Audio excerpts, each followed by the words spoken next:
Assalamualaikum warahmatullahi wabarakatuh. Apoteker Jabar Motekar.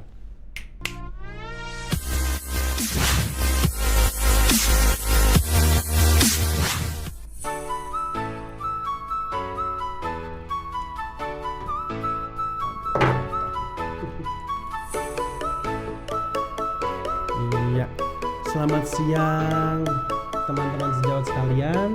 Kembali lagi kita di acara podcast PDIAI Jawa Barat.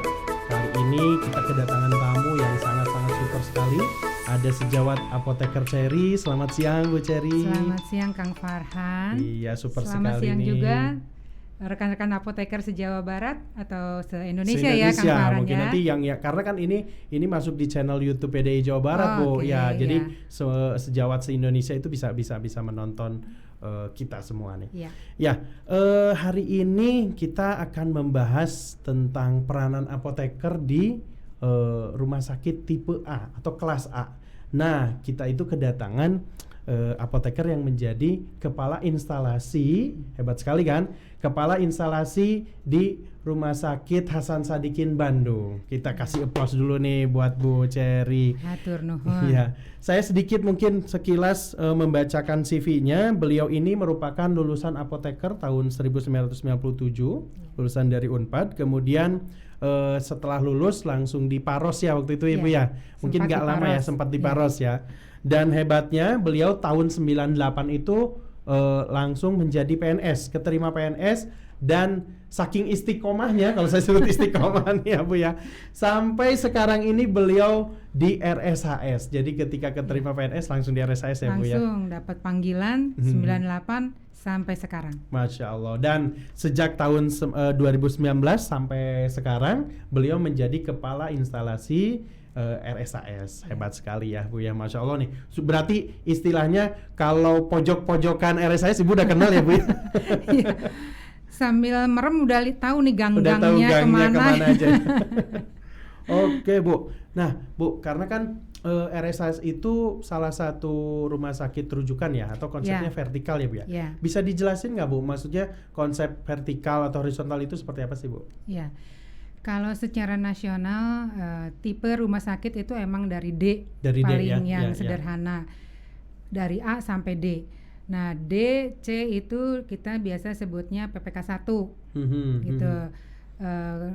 B, PPK 2, kemudian rujukan tingkat akhir itu PPK 3 adalah rumah sakit tipe A. Rumah sakit tipe A. Ada juga rumah sakit tipe A pendidikan gitu. Jadi yang biasanya ada kerjasama dengan universitas sehingga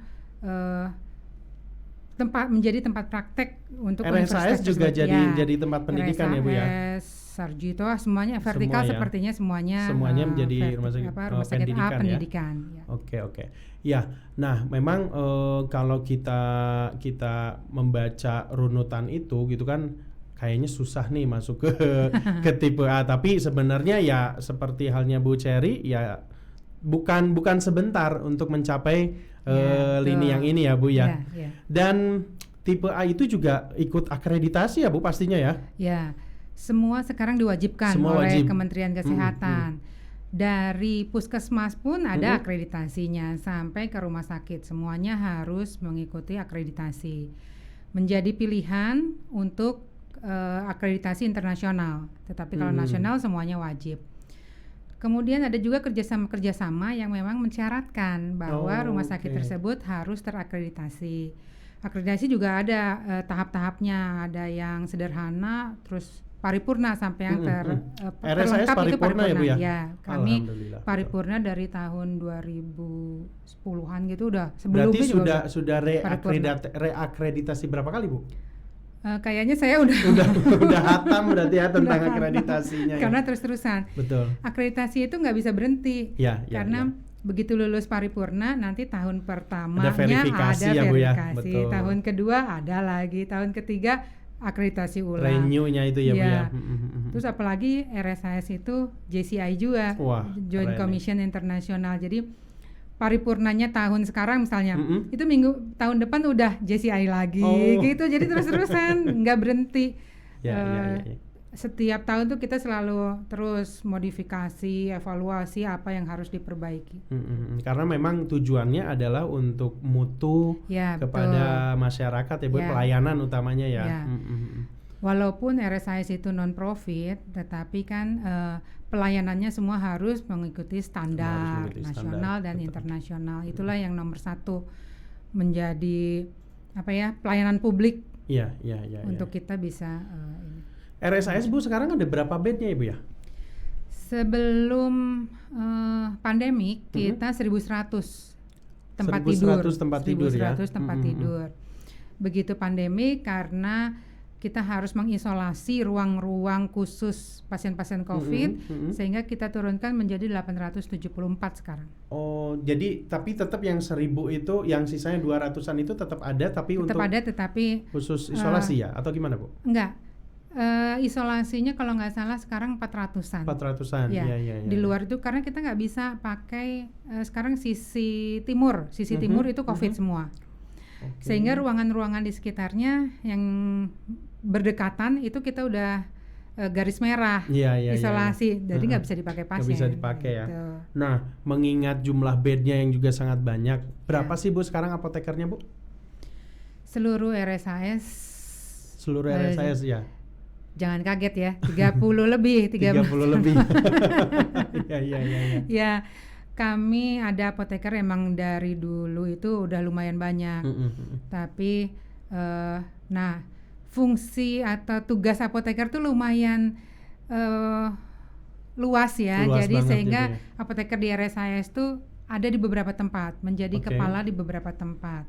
Contoh, kepala instalasi Binatu Ibu Susilawati, itu apoteker. Ketua komite tenaga kesehatan lain apoteker Ibu Gustiantin. Kemudian komite etik dan hukum apoteker juga Pak Gozali. Terus kemudian ada juga yang eselon bidang penunjang medik, non medik itu Pak Irfan apoteker juga gitu. Jadi memang di beberapa tempat apoteker itu perlu untuk supporting, karena BMHP itu kan ada di semua BMHP tempat. Kan kita penanggung jawabnya lah ya Bu ya, istilahnya ke sana. Karena ternyata di poin Binatu juga kepalanya adalah apoteker gitu. Tadi. Bukan kepalanya, tapi salah satu bagiannya itu adalah apoteker. Karena memang di sana ada BMHP, ada limbah medisnya mungkin yang bisa betul. Harus ada cara mensterilisasi itu kan ilmu kita. Iya betul. Zaman dulu kuliah. Kemudian ada juga radiofarmaka. Itu apoteker. Oh, sudah jalan ya Bu ya, di RSIS ya. Kemudian dari sisi jabatan fungsional itu apoteker tuh juga ada. Setiap poin-poin jabatan fungsional di PNS itu kan selalu ada ya jabatan fungsional, baik di radiofarmaka, sentral steril itu CSSD, apalagi farmasi, dari mulai gudang sampai ke distribusi itu semua ada SKP-nya. Jadi jangan takut. ASN itu sekarang sebutnya ASN ya, PNS. ASN untuk apoteker itu di semua tempat dan ada SKP-nya. Jadi jenjang jabatannya juga ada jenjang jabatannya ya. Jadi jangan khawatir. Memang kadang Bu sudah pada takut duluan ngelihat rumah sakit, waduh tipe A nih, nanti bagaimana, nanti ngapain aja gitu kan. Nah, bisa dijelaskan nggak Bu, kira-kira apa aja sih yang dilakukan apoteker di rumah sakit tipe A itu? Selain tadi kan itu yang di luar itu tetap skill kita, tapi bukan pada kodratnya gitu istilahnya. Sementara kan kita biasanya apoteker di rumah sakit itu ya di pelayanan. Betul. Yang kodratnya itu ngapain aja nih Bu? Intinya dari pelayanan farmasi di rumah sakit itu kan ada PMK-nya. 72/2016. Itu aja pakemnya tuh ada di situ. Di sana ya, standar pelayanan kefarmasian di rumah sakit ya. Gitu. Mulai dari pengkajian sampai ke pelaporan. Baik pelaporan narkotik, pelaporan meso ke pusat meso nasional. Kemudian ada juga yang sebagai sekretaris tim farmasi terapi. Itu juga apoteker itu TFT ya. Besar sekali ininya di tugasnya di TFT gitu. Jadi jangan takut kalau masalah pekerjaan. Apoteker di rumah sakit pekerjaannya banyak sekali. Sehingga apoteker tuh apa ya, tugasnya suka setengah badan ke sana setengah badan ke sini gitu ya, karena pekerjaannya banyak dan semua itu memerlukan apoteker. Konfirmasi ke dokter, kemudian memeriksa, mengkaji, itu paling banyak adalah mengkaji. Dari resep masuk, rawat inap, rawat jalan, operasi, kemudian intensif, itu semua apoteker. Harus pengkajian itu semuanya apoteker. Sampai ke regimen kemoterapi. Regimen kemoterapi kalau dulu tidak dilakukan oleh apoteker, dokter menulis, perawat langsung. Sekarang enggak, semua dikaji. Oke. Berat badannya pasien berapa sih, LPT-nya berapa sih, dosisnya berapa, itu kita udah langsung hitung. Begitu tidak sama, kita konfirmasi ke dokter, telepon. Dok, ini menurut hitungan saya sekian. Harus kerjasama dengan dokter, itu udah wajib banget. Sampai ke pencampurannya obat kemo, itu semua sekarang dipegang apoteker. Jadi kita juga ada sentral dispensing steril, itu untuk peracikan obat-obat kemoterapi, total parenteral terapi, dan IV admixture. Gitu, itu dipegang oleh apoteker. Dari pengkajian sampai pemeriksaannya oleh apoteker. Jadi sudah mulai dari setiap obat diresepkan itu langsung apoteker yang langsung muncul gitu ya Bu ya. Dan that is the collaboration of interprofessional ya Bu ya. Itu yang memang betul-betul terjadi dan termasuk visit juga. Visit dulu waktu belum COVID kita visit. Barengan sama dokter. Ada jamnya, misalnya hari Jumat pagi itu visit besar untuk bedah.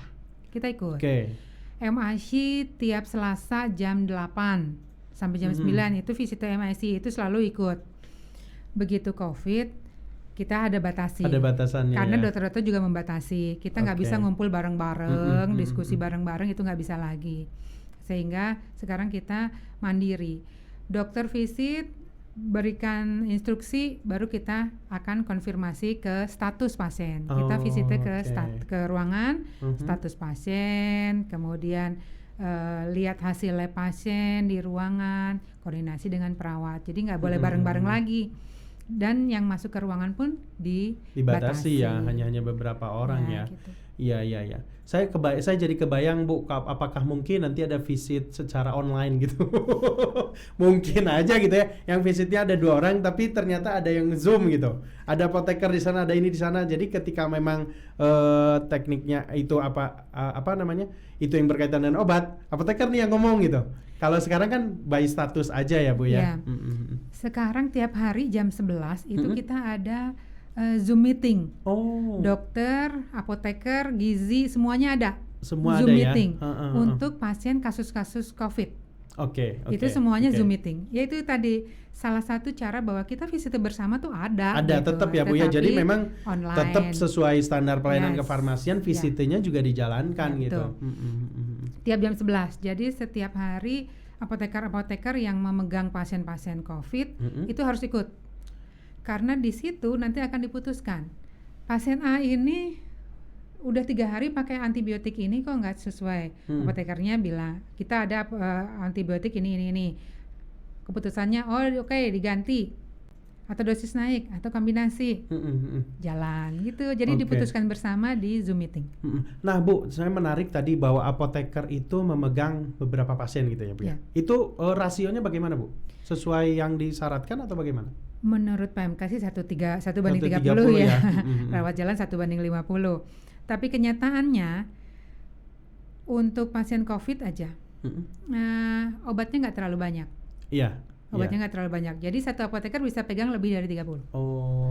Tetapi kalau penyakit dalam, satu lantai itu bisa sampai 60 sampai 80 pasien. Saya nggak bisa kasih satu pasien, satu apoteker untuk itu. Bisa 2 apoteker, gitu.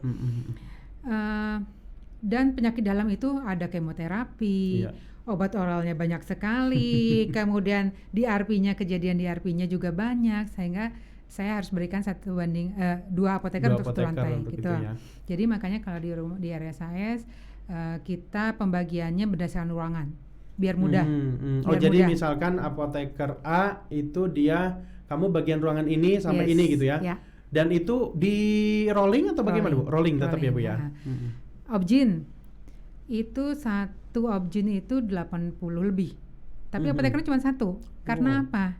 Gak banyak obatnya gak juga. Banyak obatnya, ya. Pasiennya melahirkan sehari pulang. Iya, gak gitu lama juga. Kan. Jadi dari sisi beratnya dari sisi obat-obatan, pengajian dan sebagainya nggak terlalu berat. Iya. Kemudian yang intensif hanya 16 bed, tapi satu apotekernya.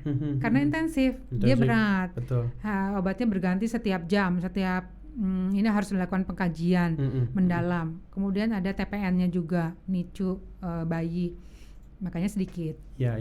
Kalau jadi tergantung dari berat tidaknya. Dari berat tidaknya kasus mungkin ataupun ini ya pengelompokannya itu ya Bu ya.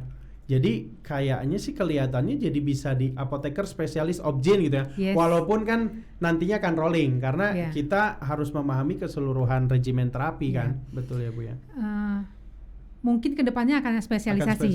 Okay. Tetapi selama belum spesialisasi karena tenaganya juga terbatas. Nih contoh. Nih ibu-ibu nih ada yang hamil melahirkan 3 bulan. Siapa yang mau ganti kalau spesialisasi? Jadi ada apoteker lain yang masuk ke sana dan dia harus belajar lagi juga tentang objin gitu, tentang apa yang ruangannya digantikan oleh dia. Betul. Ya sangat menarik sekali apalagi yang namanya rumah sakit tipe A semua macam penyakit ada ya Bu ya. Apalagi di era pandemi ini COVID dengan berbagai macam gejala pastinya ada. Saya yakin seperti itu ya Bu ya. Satu lagi. Apa tuh Bu? Zaman COVID ini penelitiannya banyak banget. Dan apoteker semuanya saya minta karena penelitiannya semua tentang obat. Ya. Jadi setiap penelitian ada apotekernya yang akan melakukan pengelolaan obatnya, obat penelitian. Ada yang di kulkas 2-8, ada yang di suhu biasa. Kemudian ada dosisnya yang harus tertentu. Itu tuh mah apoteker banget gitu. Iya, betul. Makanya semua penelitiannya ada apoteker. Dan tidak satu karena ada nih penelitian yang saya pegang nih. Jadi curco sebenarnya nggak boleh apa-apa, ya. Bu, gak apa-apa, Bu. Ada penelitian yang saya pegang. Itu nasional dan RSIS dapat tugas untuk kasus moderate COVID. Itu obatnya datang pas jamnya pasien dikasih. Jadi saya harus terima di hari kerja, jam kerja. Kadang dia datang juga hari libur. Itu harus diterima oleh apoteker. Diperiksa karena infus ya, cairan. Jadi harus periksa clarity-nya kejernihannya ya. Ada sesuatu enggak, baru apoteker tanda tangan baru bisa diberikan ke pasien. Gitu. Jadi zaman COVID ini penelitiannya banyak banget. Iya, sehingga nantinya ya jurnal-jurnal yang muncul pun akan harus banyak ya Bu ya, pastinya nanti. Dan itu terdokumentasi dengan baik ya Bu ya. Dan kita juga lihat efek samping atau DRP yang terjadi ke pasien takutnya ada. Jadi sehingga kita harus ngomong ke tim penelitinya bahwa pasiennya jadi begini. Oke. Nah, Bu, itu kan peranan-peranan apotekernya ya, selain memang ya sesuai dengan PMK 72 di mana kan ada pelayanan farmasi klinik, ada juga pengelolaan obat perbekalan farmasi ya, lebih ke sana. Bisa diceritakan nggak Bu, Ibu bagaimana sih mengatur sebagai kepala instalasi nih? Selain tadi udah nih kamu bagian ini, sebagai kepala instalasinya bagaimana tuh Bu mengaturnya Bu? Nah ini yang susah juga. Karena zaman kita di kuliah nggak diajarin tuh pengadaan barang. itu ilmu sendiri yang harus kita ikut pelatihan dan sebagainya. Yes. Pengadaan itu aturannya banyak banget. Berbagai macam aturan. Dan kita harus tahu pagar-pagarnya. Dan itu nggak bisa dipelajari dalam sekejap. Iya. Sebenarnya inti dari rumah sakit pengelolaan perbekalan di rumah sakit itu semuanya farmasi. Dari reagen yang dipegang oleh di lab itu farmasi. Iya, betul, setuju. Kemudian alkes khusus, alkes semua bedah farmasi. Kebayang nggak itemnya ada ribuannya berapa ribu? Belum kebayang obat kan? lagi ya Bu ya. Obat. Untungnya kita obat ada TFT yang memberikan pagar bahwa obatnya hanya segini. Hanya ini aja hanya gitu, ini, jadi gitu. Itu ada jelas. Alat kesehatan yang belum ada pagarnya. Sehingga alat kesehatan tuh masih banyak sekali.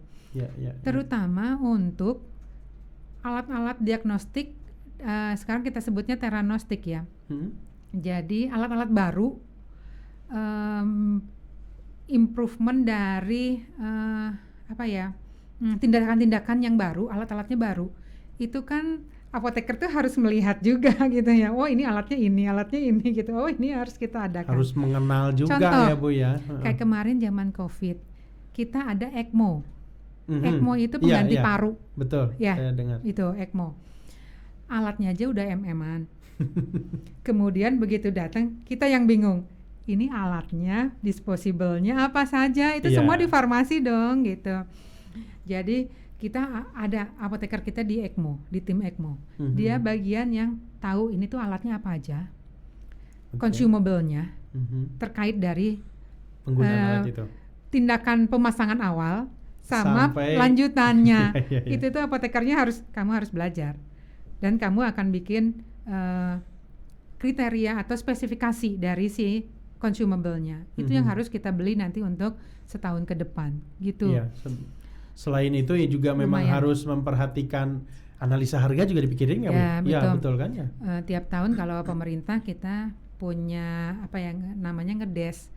Itu tuh kamu tahun 2022 cuman punya sekian M. Bingung nggak sama pengadaan? Belum, karena saya dulu waktu kuliah itu 50% itu kan di farmasi ya Bu ya. Penggunaan penyerapan anggaran itulah ya Bu istilahnya. Itu memang 50% atau sampai 70%? Nggak boleh. Ya sekarang? Oh nggak boleh. Nggak boleh. Kalau menurut anggaran, kalau sudah di atas 60 kita salah. Salah. Jadi memang ditekan sampai maksimal 60. Maksimal 60 kalau bisa di bawah 60 kalau bisa. Tapi kayak tahun sekarang nih kita punya alat-alat baru-baru banyak banget. dapat karena donasi dari pemerintah untuk menunjang COVID ini, kita alat-alatnya baru banyak banget. Ada tes PCR juga Bu di RSS? Ada ya? Ada. Antigen PCR itu masuk ke lab, tapi itu barangnya dari kita. Ngambil pagunya kita. Gitu. Sampai ke gas medis. Semuanya pagu farmasi. Ya, menarik sekali. Memang kalau bicara apoteker di rumah sakit tipe A itu baru sekilas aja mungkin ya Bu ya. Baru sekilas yang diceritakan, dan masih banyak lagi gitu. Berarti Ibu ada yang khusus di bagian pengadaan atau dia juga berkaitan dengan pelayanan Bu? Saya dari instalasi farmasi ada 4 Kasubins. Perbekalan, pelayanan, mutu, dan SDM umum gitu. Jadi saya dibantu oleh 4 Kasubin di sini. Yang perbekalan beneran 24 jam ngurusnya perbekalan. Perbekalan aja. Jangan sampai ada stok kosong, jangan sampai ada SPK yang nggak siap, kemudian dan sebagainya lah. Pengajuan RKO untuk ke pemerintah setiap 1 tahun sekali, itu semuanya di perbekalan. Pelayanan yang ngurusin pelayanan, baik rawat inap, rawat jalan, emergensi, itu semua di pelayanan. Umum SDM, kita SDM-nya ada 180. Jadi TTK saya ada 160-an. 150 sekian lah ya.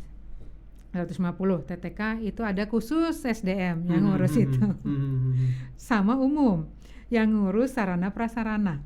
Soalnya gudang, depo, itu AC-nya, kulkasnya, itu semua harus diurus juga kan. Iya betul. Nggak bisa kita pakai IPSRS terus, karena banyak banget. Itu ada umum.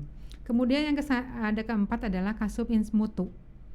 Itu yang ngurus mutu dari instalasi farmasi. Indikator kinerja, kemudian yang tadi akreditasi itu core-nya ada di mutu. SOP dan sebagainya itu semua di mutu. Jadi jangan nah itu dia jangan bilang ini apotekernya setengah badan pelayanan, setengah badan mutu juga. Nah gitu, karena tugasnya banyak. Betul. Jadi ini yang perbekalan tuh ngurusnya itu. Iya. Jadi sudah dibagi. Dan dia punya anggota nggak Bu? Ada anggotanya tetap ya. Ada APT, ada TTK juga. Ada apotekernya, ada TTK-nya juga. Jadi dari 30 sekian itu selain memang ternyata kebagi ke tempat lain, ya lalu dibagi lagi di dalamnya. Kebayangkan lumayan juga gitu kerjaannya, tapi jangan takut ya buat rekan-rekan sejawat sekalian. Buktinya sejawat kita Apoteker Cherry ini mampu ya, dan enjoy ya Bu ya. Enjoy. 23 tahun RSAS melaksanakan pengabdian kepada negara sebagai apoteker ya. Tadi kan disebutkan non profit nih di RSAS. Maka dari itu Bu, ada quotes terakhir Bu sebelum kita tutup nih untuk rekan sejawat yang lainnya, bahwa peranan apoteker di rumah sakit tipe A itu seperti ini, jangan takut, dan ini boleh Bu, silakan. Tadi yang dibilang Kang Fargan tuh jangan takut. Sebenarnya di semua tempat tuh ada risiko. Yes. Risiko selalu ada. Tetapi yang saya dapat, pengalaman saya selama 23 tahun, banyak sekali ilmu yang tidak kita dapat di kampus, itu kita dapat semua di rumah sakit. Kolaborasi dengan dokter, dengan perawat, dengan sejawat lain, itu yang saya rasakan paling banyak didapat di rumah sakit. Kedua, dengan pasien. Itu HP saya isinya pasien banyak juga. Gitu. Waktu itu sebelum saya jadi kepala, saya di pelayanan, itu isinya pasien. Pasien yang menanyakan tentang bagaimana keadaannya, tentang keadaan bagi dia di rumah, obat dan sebagainya, itu banyak banget. Jadi hubungan antar manusia itu juga nomor satu yang akan banyak kita pelajari di rumah sakit. Betul. Bagaimana kita memberikan pelayanan kalau pasiennya lagi marah, lagi komplain. Nah itu nggak ada yang bisa belajar kalau tidak terjun ke kasusnya langsung gitu. Betul. Jadi saya bilang rumah sakit tipe A itu walaupun besar, kita menjadi bagian dari sesuatu yang besar. Itu akan mendidik kita, mencambuk kita menjadi seorang yang besar. Ya, setuju. Jangan takut. Itulah yang akan membuat teman-teman sekalian jangan ragu untuk memilih RSAS sebagai tujuan PNS nanti ya. Karena kami juga masih memerlukan banyak apoteker untuk di rumah sakit. Ilmunya banyak kok, jangan takut. Ilmu itu bisa kita cari, kita implementasikan dimanapun. Ya, menarik sekali rekan-rekan sejawat sekalian yang di rumah yang menonton podcast ini. Sebenarnya masih banyak pertanyaan saya yang harus saya tanyakan kepada sejawat super nih ya. Kita patut bangga menjadi apoteker ya, bangga memiliki apoteker yang sangat bermanfaat, khususnya untuk di rumah sakit tipe A yang sekian banyak sekali pekerjaan yang dilakukan oleh apoteker tersebut. Namun kita akan ketemu di lain waktu dengan tema-tema yang lebih menarik lagi. Bu, boleh dipimpin Bu, Apoteker Jabar Motekar nih Bu. Iya. Apoteker Jabar Motekar. Terima kasih Bu Cherry. Sama-sama Kang Farhan dan semuanya.